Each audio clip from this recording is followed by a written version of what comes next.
Hello, everyone. It's Victoria with Nutrition by Victoria. I have a master's of science in human nutrition, and I'm here to talk to you guys today about what it takes to be healthy nutritionally and to stay vegan. Okay, so this is in response to Ava Loves Raw. She is a YouTuber who's just come out and said that she's no longer vegan. So today we're going to talk about why she made the decision to not be vegan and what you can do to avoid the pitfalls of a vegan diet. There is a YouTube channel dedicated to people failing on a vegan diet.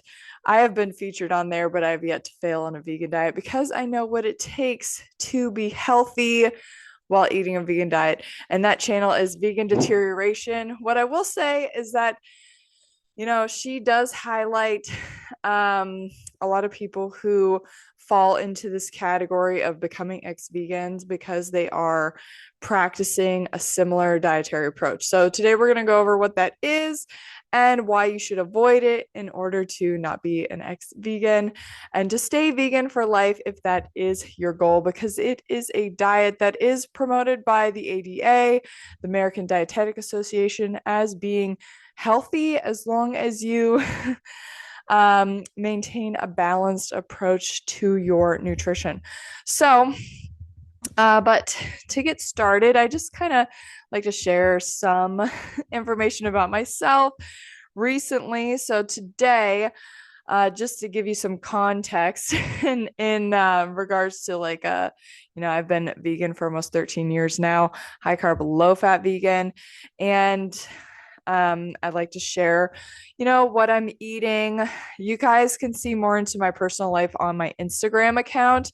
I do share more of what I'm eating in a day and doing in a day, things like that. I'm going to probably be using YouTube more as a platform for, talking more in depth about nutrition topics, although I would like to get back to making what I eat in a day videos as well, as they're pretty popular and I know it gives insight and example for those of you who need a bit of a template to follow. The template is also included in my coaching program, as well as lots of detailed information regarding the human metabolism. Once you understand how your body works, it's easy to figure out next how to eat to support it. And then it's easy to, stick to that diet because you just start to feel so good and get, results that are effortless to maintain, such as myself, which is why, people always say, why do you show your belly at the beginning of a video? I'm just showing that my protocol works because let's be honest, most people come to a vegan diet in particular, or a raw vegan diet in particular, myself included, for aesthetic purposes. They think it's going to be the end all be all for having a fit, lean, healthy body for life. And it can if you do it the right way. Other people come to veganism for health reasons because they've been suffering, ill health. That would be myself included. Also, I had pretty horrible digestive issues that I no longer have. I've cleared them up completely following a high carb, low fat, plant-based vegan diet. Other reasons people go vegan is for animal rights purposes. I consider myself to be an animal rights advocate. Now it's something that came after the fact. When you're in a survival situation, you're not thinking about how your choices are affecting other people, animals, and the planet. Once you get yourself on the right path, then it's easy to make choices for the betterment, not only of yourself, but for others. So we're going to get more into talking about that today too. But I did want to let you guys know that my 10K race went really well. I ran it in 59 minutes and 30 seconds. It's the first time I've raced since prior to having my last pregnancy, and it has taken me a while to get back into running. I've had a lot of issues with strengthening my hips and just coordination because I did have an epidural with my last delivery. And it was my third pregnancy. I'm almost 40 now. So it took me a while to really start getting faster running wise, but training for the 10K really helped because it got me running more. So that's really exciting. So now I'm just kind of focusing on getting faster in my 5K. I did a 5K time trial over the weekend, ran it in 27 minutes, 30 seconds. I want to get down to 25 minutes and kind of work from there. So we'll see. I'm not like a track star. I was never good at running distances in high school or anything. I was a basketball player. And now I am playing basketball right now, actually, but I'm just getting to the point where like I don't want to train in a way that could promote injury because I did have a concussion 4 weeks ago. A chick that I was playing against body slammed me because I called her for a travel. We don't play with refs, so it's kind of, street ball esque, but in a nice facility. And I smacked the back of my head on concrete. The court was not concrete. She pushed me off the court. It was a big girl. But it took me a little bit to recover from that, at least 2-3 weeks.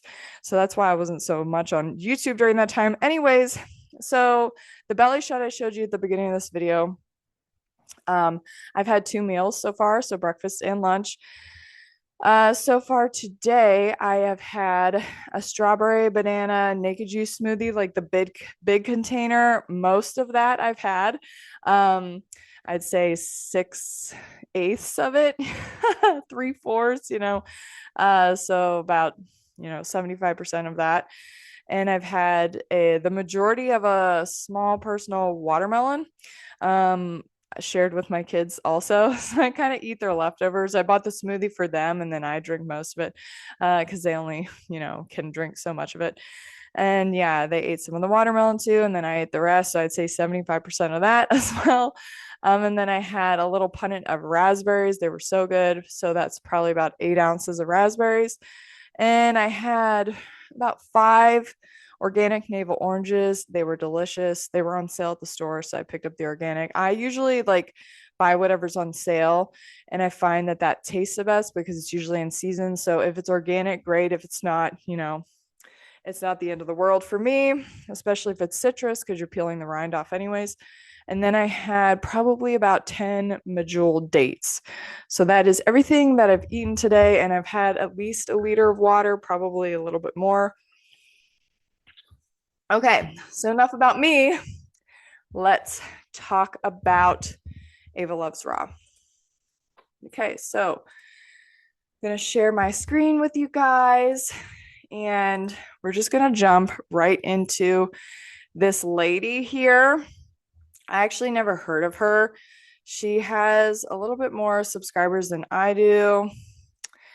And, this video here, 100% raw vegan, full day of eating with recipes, was done 4 years ago.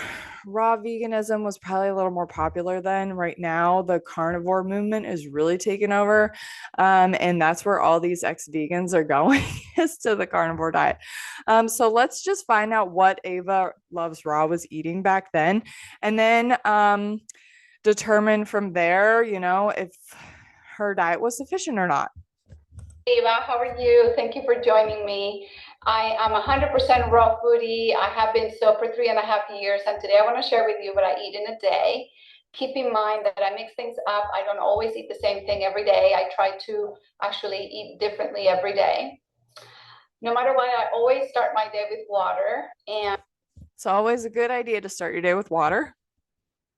Want to flush the system, rehydrate the system, especially overnight. The overnight fast, sleeping can cause dehydration.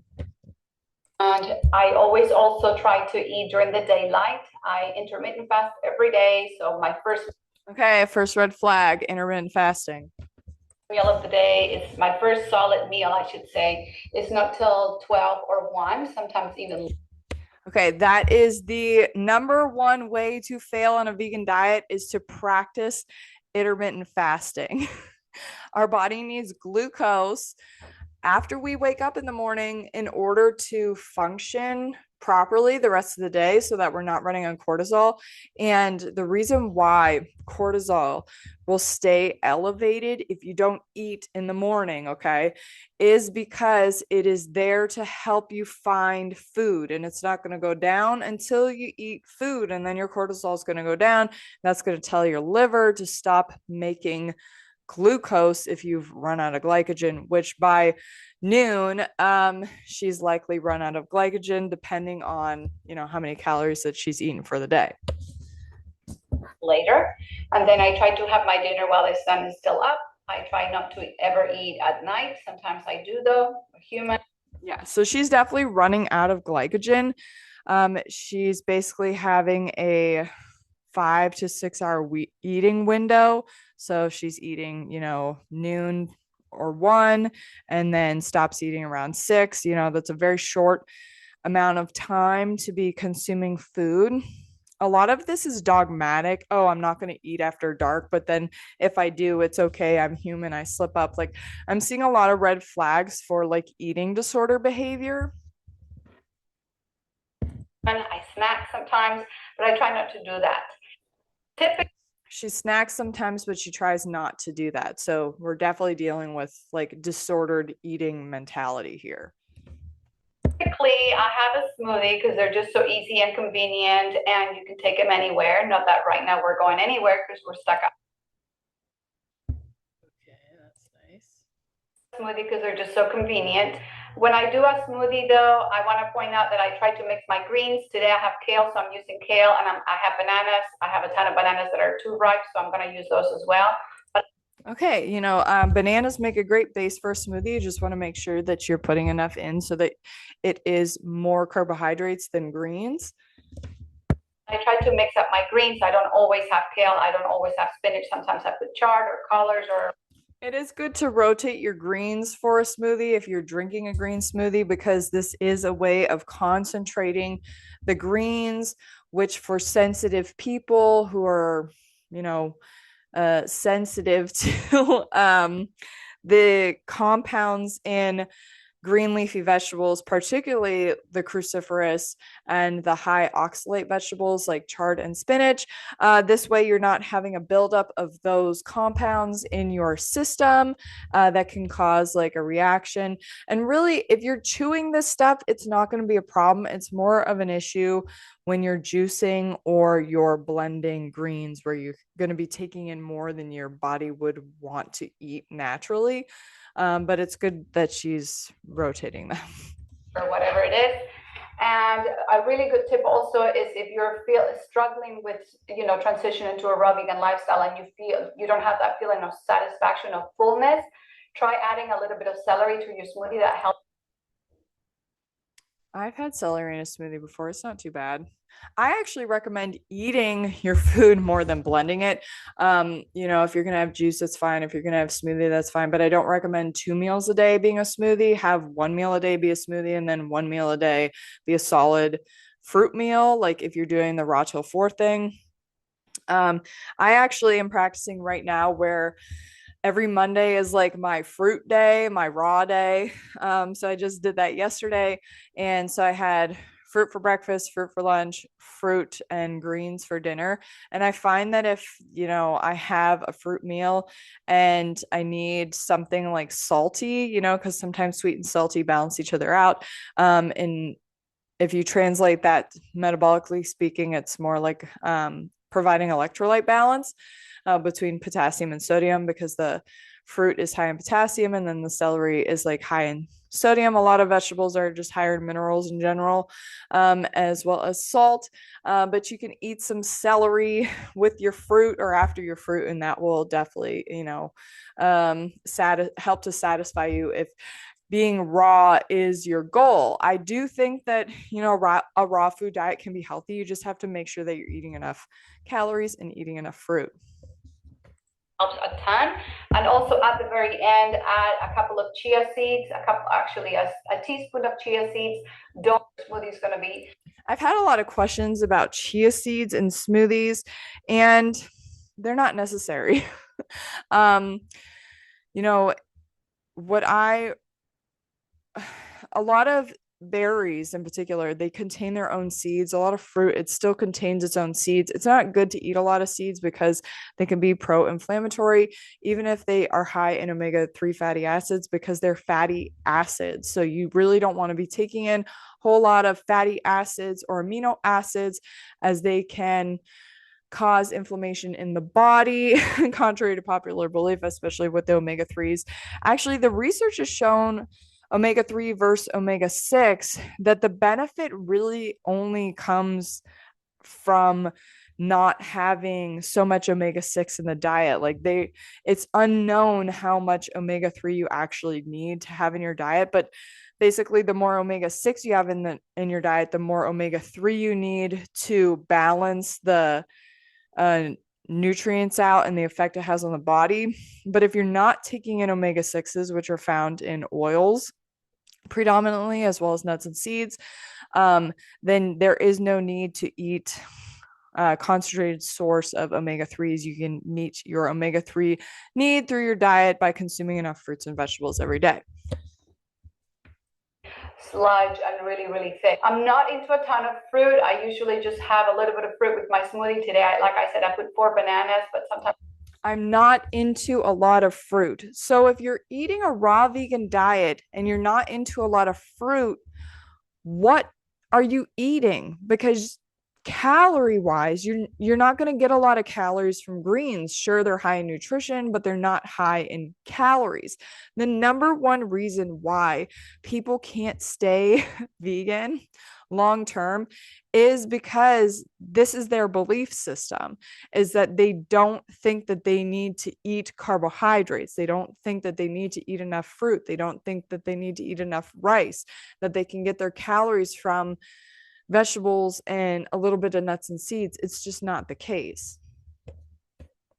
sometimes I put 3, sometimes I put 2, and I also don't usually typically put dates. If I put spirulina in, how are you going to do a raw vegan diet without eating bananas and dates? Sufficient amounts of them, okay?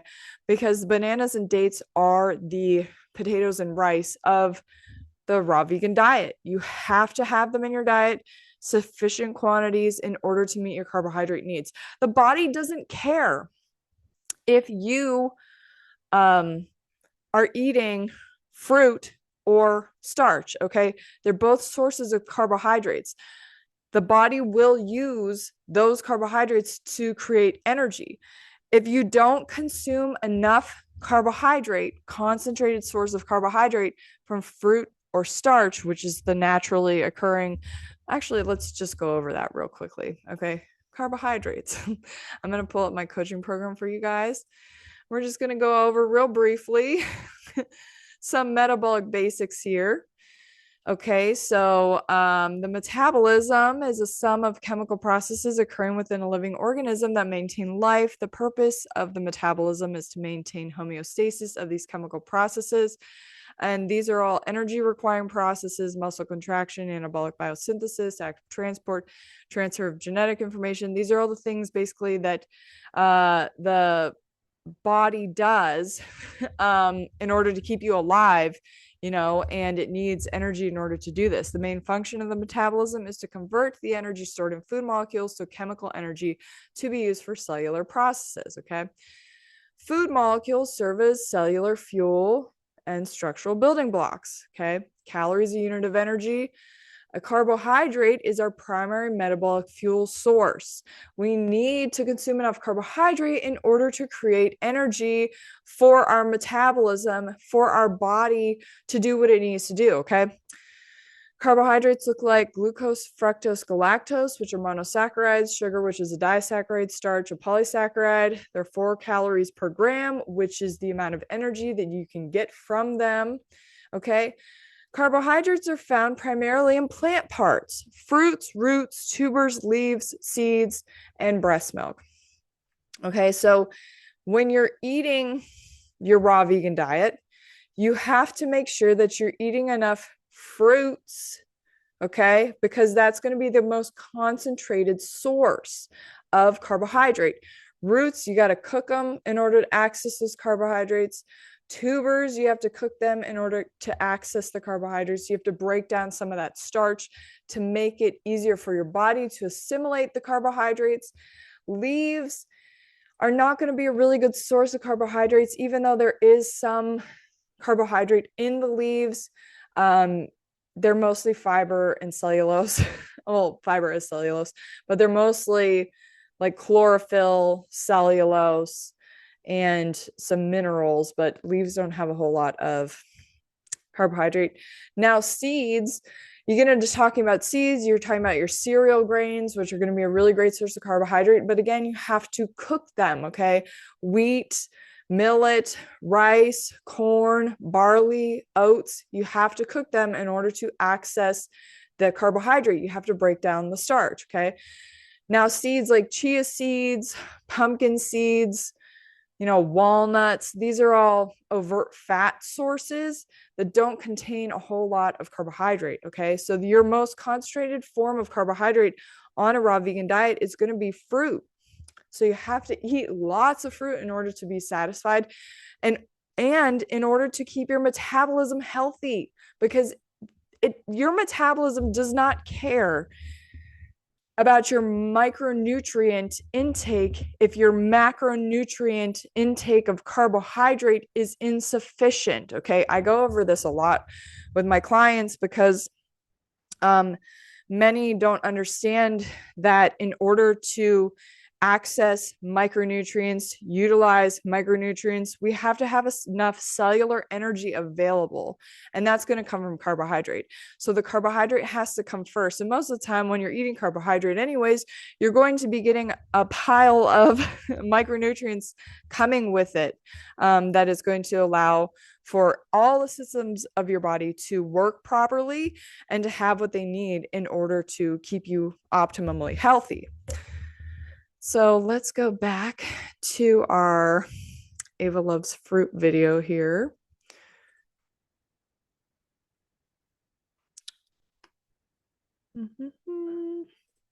Or barley grass powder or something that tastes a little bit stronger, like today, I will put in a couple of dates just to sweeten things up a little bit. I juice daily, and what I don't juice usually is fruit, but today I have pineapple in my fridge.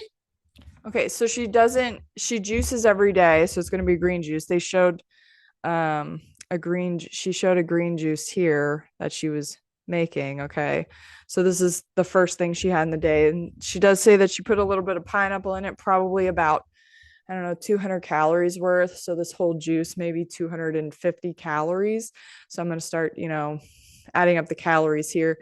But where are you going to get your carbohydrate energy if you're just having the majority of your intake come from greens? Okay, like we just went over, greens have a little bit of carbohydrate, but not a whole lot. It's not going to be enough to sustain us.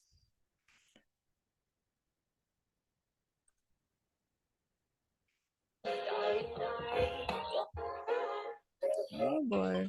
Have a beautiful day. Went a little too far. Lemon or a little bit of apple. So I'm not really particularly for fruit juices. I think it's way too sugary. I prefer the. So she is fruit phobic. This was her downfall, okay, is the lack of education, the lack of understanding of human metabolism, and the lack of emphasis on a dense source of carbohydrates in her diet. The taste of greens, but of course my kids would disagree, so I do end up putting a little bit of fruit, but not too much. So not too much fruit, guys. Thank you so much for following along. I appreciate you guys so much watching. Okay, so that's all she went over. So she made a smoothie. Okay. There she is with her smoothie, green smoothie. And then later she goes on to make dinner. So we have a juice. I said 250 calories. This smoothie, she said she put 4 bananas and 2 dates in it. So that's about 500 calories. Plus the greens, I'll give it another 50 calories. So we are up to roughly 800 calories for the day. And then she goes on to make this like broccoli rice thing, putting a, non-sweet vegetables and fruits in it. She does put a handful of raisins in it. She does put a tomato in it. She does put some tahini in it, like a tablespoon. And I noticed too, a lot of raw food vegans, they will go to the fats. They'll shun away from the fruits and eating enough fruit, and they'll go towards the fats. And like we learned, okay, I'll just show you what her dinner ends up looking like. Okay, she does share it with her kids, which is pretty normal, as a parent, like your kids always want your food.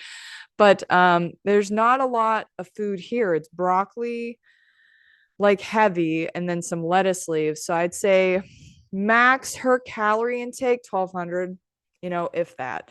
So pretty low calorie intake, low carbs. So let's talk about what Ava was setting herself up for. Okay.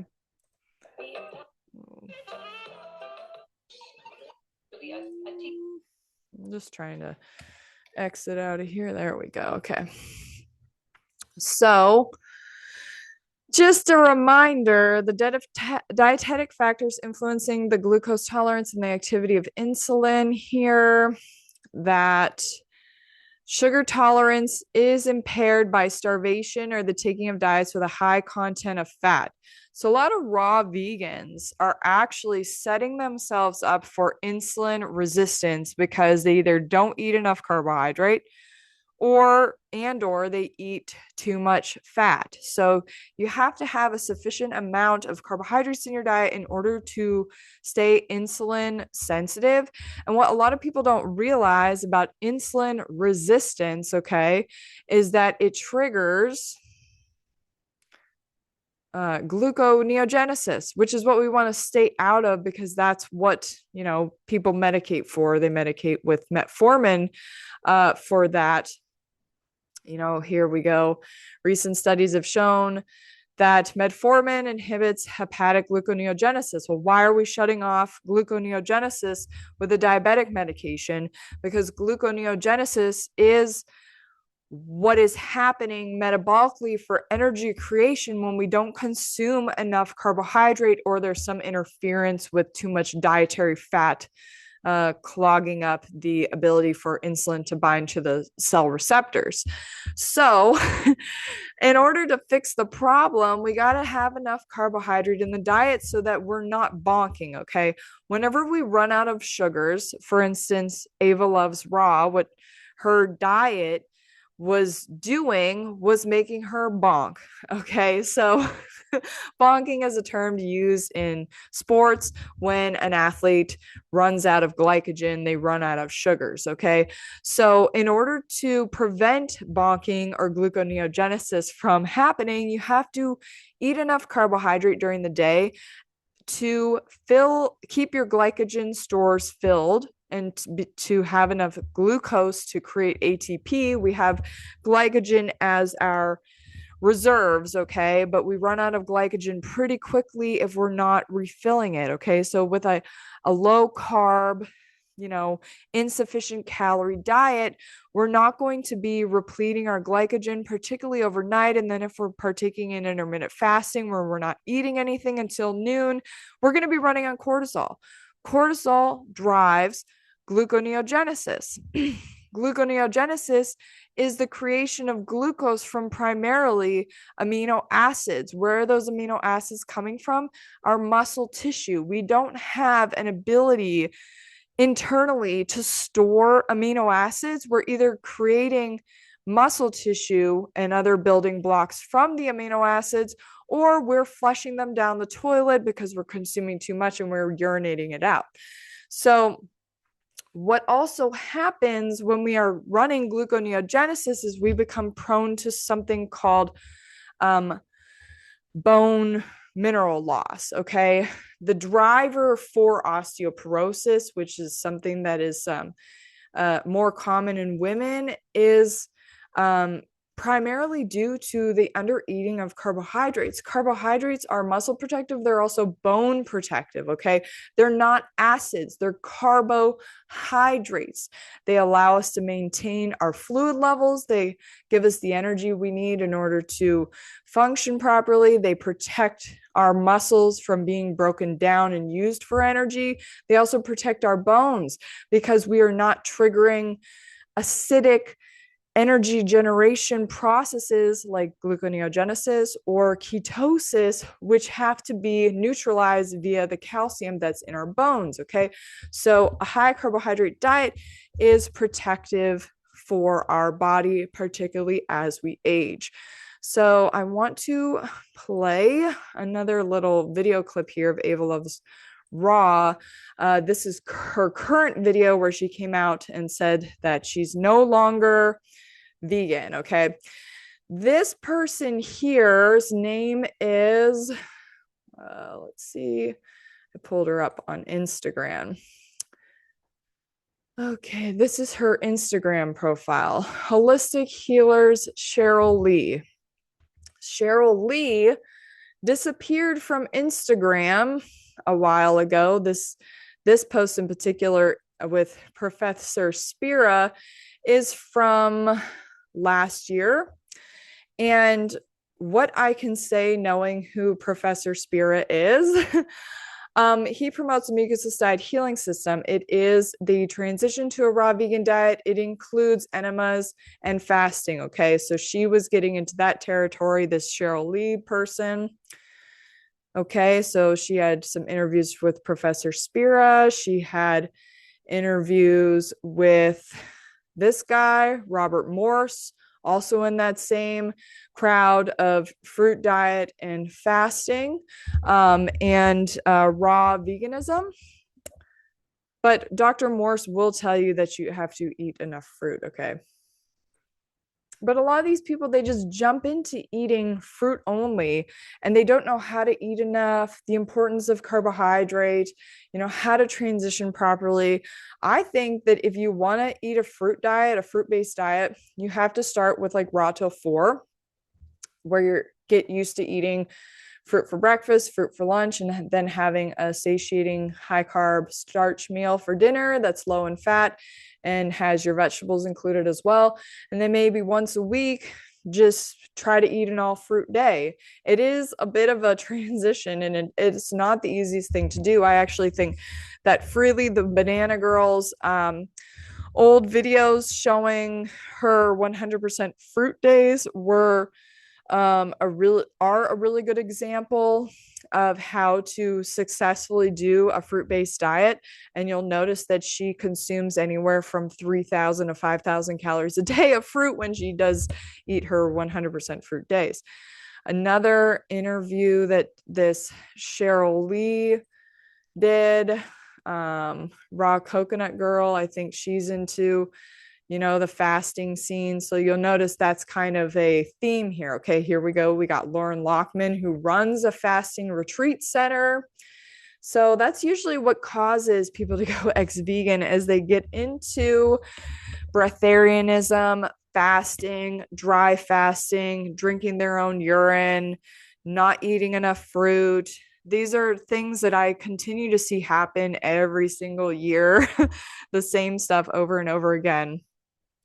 Coming from these people who they just go with dogma versus science. Like most of these people are highly uneducated in nutrition and they would really benefit from taking my coaching program, which is currently on sale until the end of this month.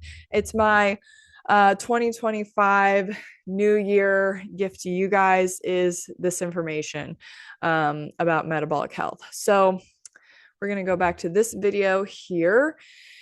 And she has this big, description here. And this is something I didn't know about Ava Loves Raw, is that she is certified plant-based and raw vegan coach. Where did you get those credentials from? Because you're highly uneducated in the subject of nutrition. So like, and that's what you'll see all throughout the internet is that people have these certifications, but they don't mean anything. It just means, that I learned some dogma and I'm here to show you how to do it. And then I'm going to fail on it because I really didn't know what I was doing. Okay, so let's watch a bit of this interview and then we will call it a day. The biggest thing, and I hate to sound vain, but my hair was like a mess. I started losing a lot of hair, and I have to say the first 4 years of my raw vegan journey were beautiful. They were amazing. Like you, I never thought I would get off it. Yeah. I'm to raw veganism prior. I had been vegan prior to that. I had been Okay, so she's losing her hair on a raw vegan diet. If she was one of my clients and came to me with that, I would say I want to see a thyroid panel and see what your thyroid health looks like. And then I want to see on Chronometer what your nutrient profile looks like for what you eat in a day. We just saw that she ate about 1,200 calories. I'd say grams of carbohydrate were too low. It looked 80-10-10 style, but the calorie intake was just too low to support hair, skin, and nail growth. If you want to be healthy and use your micronutrients that you're taking into your diet, because her diet was very micronutrient heavy, but it wasn't energy heavy. So she's not going to be using those micronutrients as she should if she's taking in enough calories. being vegetarian. I was a staunch animal rights activist. Now, you're not an animal rights activist if you go back to eating the animals. Okay. I just want to make that clear. And I had, so I had a long history for like 15 years. No, actually 18. Something else that I want to mention too is a lot of people get into diet modifications and trying different diets, myself included, because they have an underlying eating disorder and you're just looking for a way to kind of mask it. And I would say that in this case, that Ava Loves Raw is definitely of that crowd, and she's never escaped. She never learned enough to escape the eating disorder mentality. It starts out where you just want to be healthy and be at a lean body weight, and then you kind of have to figure out from there, well, how should I eat in order to support that? So it really starts out innocently, but then it can turn into this monster when you don't become educated on what your body needs in order to be fit, lean, and healthy while taking in enough energy for your body to create that kind of metabolism so that you can just sustain it, right? So many of these people come to the movement with an undereating background. And what happens when you are chronically under eating? In order to become healthier metabolically speaking, you have to gain weight, and so many avoid that and they'll just like cycle in this, how can I continue to restrict calories but then still try to eat, but then restrict and eat and restrict? And that's why I call it a cycle. It's a yo-yo diet cycle. And then as you get older as a woman and you approach like perimenopause and menopause, your body is like, what have you been doing? I have nothing to work with. And it just kind of tanks. So you really want to be doing what you're supposed to be doing for your health many years prior to this hormonal change. Dr. Neil Barnard, in one of his most recent books where he's talking about hormones, it talks about the traditional Asian cultures and how they don't experience menopause like we do in the West, because they are eating a high carb, low fat, sufficient calorie diet for the majority of their lives. So they don't have these kinds of problems. So it's all really linked to just a total misunderstanding of human nutrition and what it takes in order to truly be healthy. It's not just a single food, it's like a concept okay, of eating enough and knowing what to eat enough of in order to be healthy. 19 years of not eating animals or animal products. And so when I came to raw vegan, what I will say too is that when I first tried a vegan diet, I was of the same calorie restrictive mindset. And then when I went into raw vegan, it was the same thing. I was really stuck into fasting and all of that. And then when I finally like came out of it and I started eating again, like eating sufficient amounts, I did have a period where I very briefly ate animal products because my body was so starved. It was like I couldn't control what it was that I was putting in my body. And this was over, 13, 14 years ago was the last time I consumed animal products. And it was because I was coming out of a bout of starvation. I didn't have the willpower to choose, the right foods to put in my body. My body was just so starved that it was like, oh, whatever, I'll just eat it, and then I started to put on weight. And then finally, as my body started getting enough nutrition again, my brain started working properly, and then I was able to be more discerning about what it was that I was putting in my body, and I committed to a high carb, low fat, plant-based, sufficient calorie, mostly raw vegan diet, and I've been able to do that ever since. So it really just comes down to understanding the basics of human metabolism and the importance of eating enough carbohydrates. I want to play something really funny for you guys real quick before we kind of wrap this video up.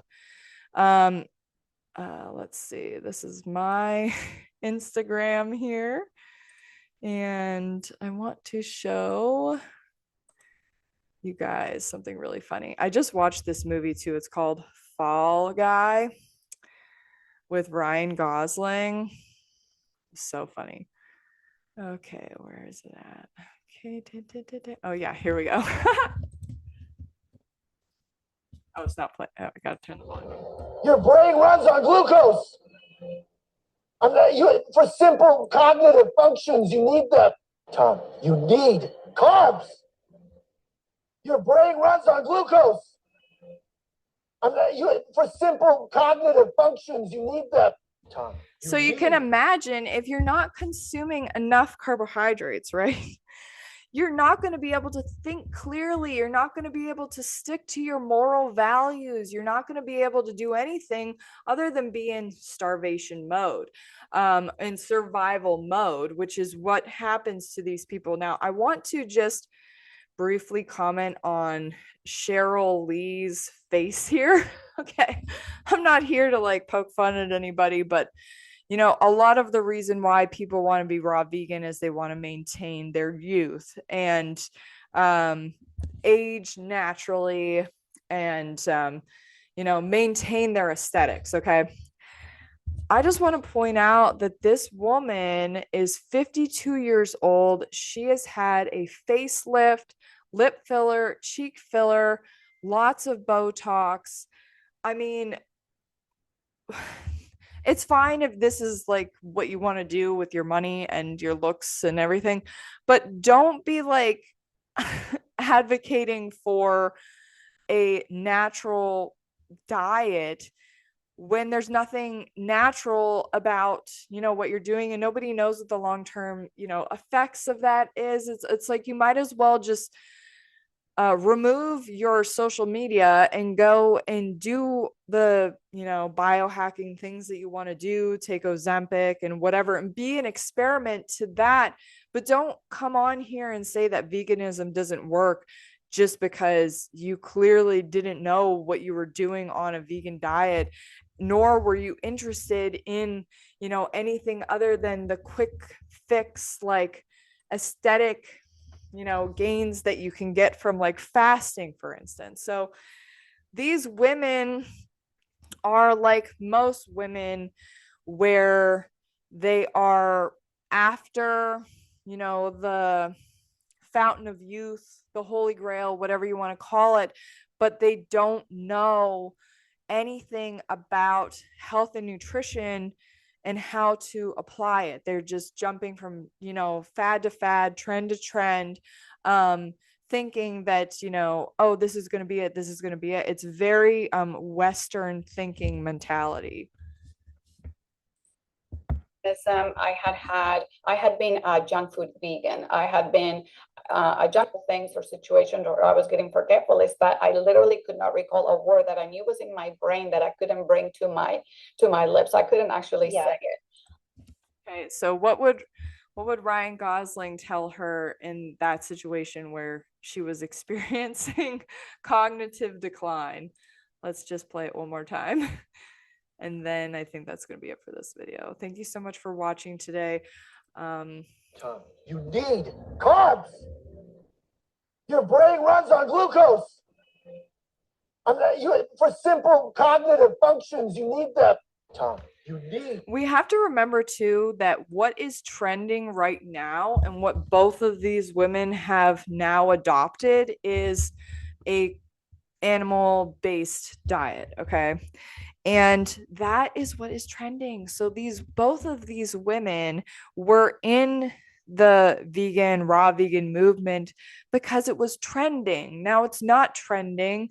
And so they're on the next fad. And then they also didn't do it right. You have to eat enough calories. And the thing with animal products is that by consuming them, you're getting like a very dense source of energy in the form of fat. All right. So when you come from a starved situation, nutritionally, energy wise, and you go and you eat something super high in saturated fat, which is found in eating animal pieces and secretions, your body's going to say, because we are a survival machine, oh, give me more of that. Give me more of that. Give me more of that. Because we are so starved. When you're not a starved vegan and you know how to eat enough calories because you eat a high carb, low fat diet, right? You don't want to eat those foods. You're repulsed by them. You can see them for what they truly are, which is animal pieces and secretions.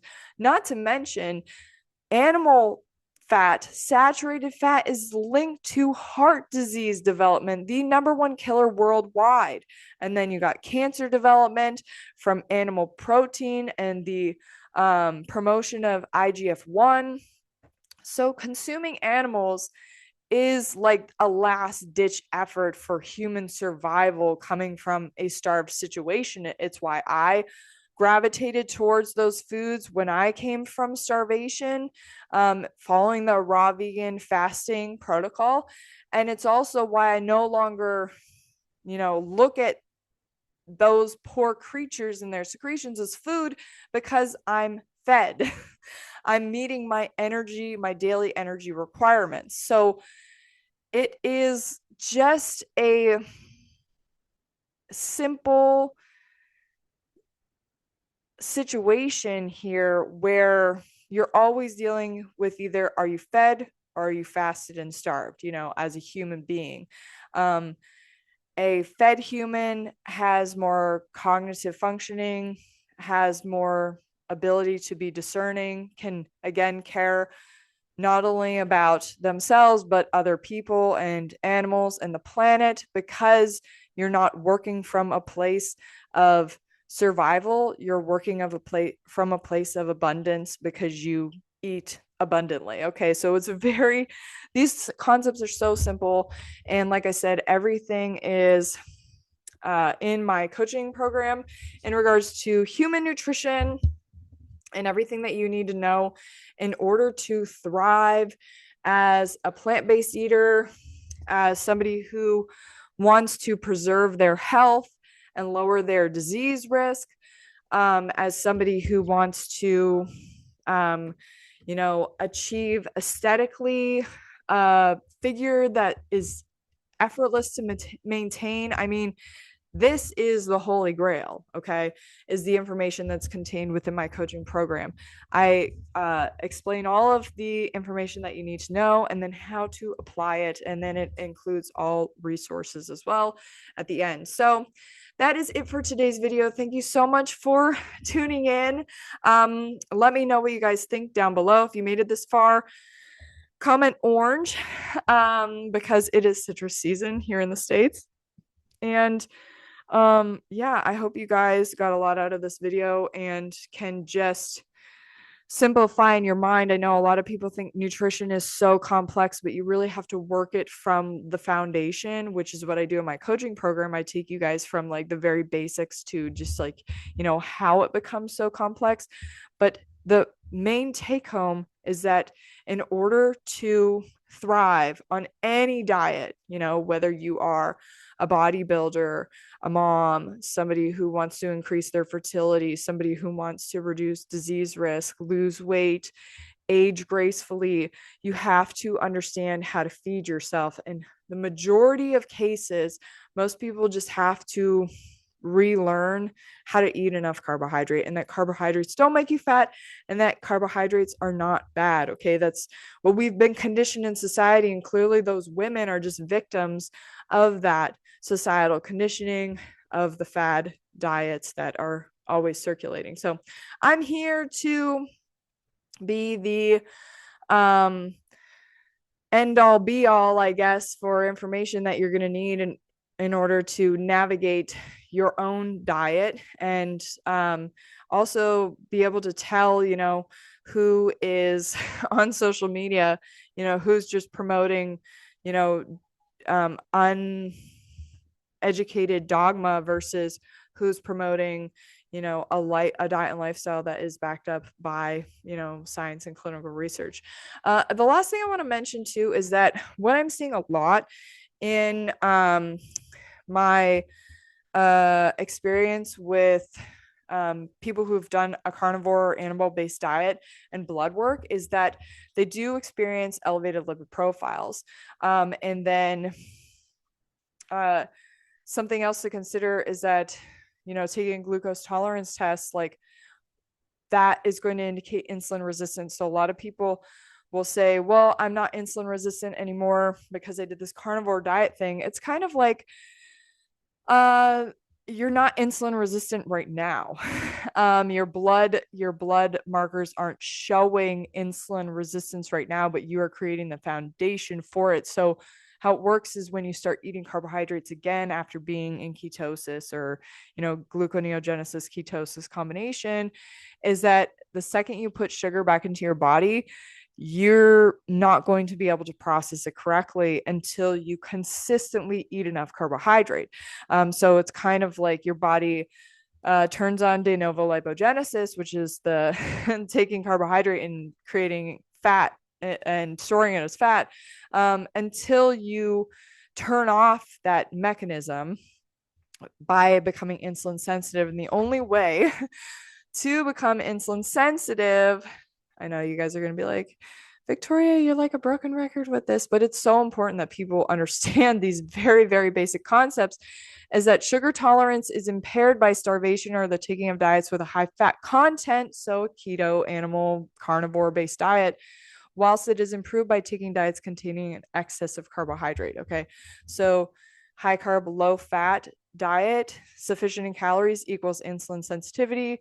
A low carb, calorie insufficient, high fat diet equals insulin resistance every time. So you can be in like a state of dormancy with your blood work showing insulin resistance, but when you're eating like a carnivore type diet, but when you start adding those carbohydrates back in, because eventually your body is not going to function properly without them, particularly in regards to making thyroid hormone, unless you like do some kind of pharmaceutical, but then, you're heading down a whole other road where it's going to be really hard to recover metabolically from. And that's the thing that people need to understand, is that anytime we subject the human body to starvation or metabolic manipulation via pharmaceutical drugs, there is damage that is done, and sometimes like that damage is enough where you're not going to be able to recover from it, i.e. like hypothyroidism, Hashimoto's thyroiditis, heart disease, cancer. These are all like products of immune suppression and metabolic suppression that occurs when we don't have enough fuel. Anyways, that's it for today's video. Thank you so much for watching. Please like, share, and subscribe to my channel. Leave any comments or questions down below, and I'll see you guys next time. Bye.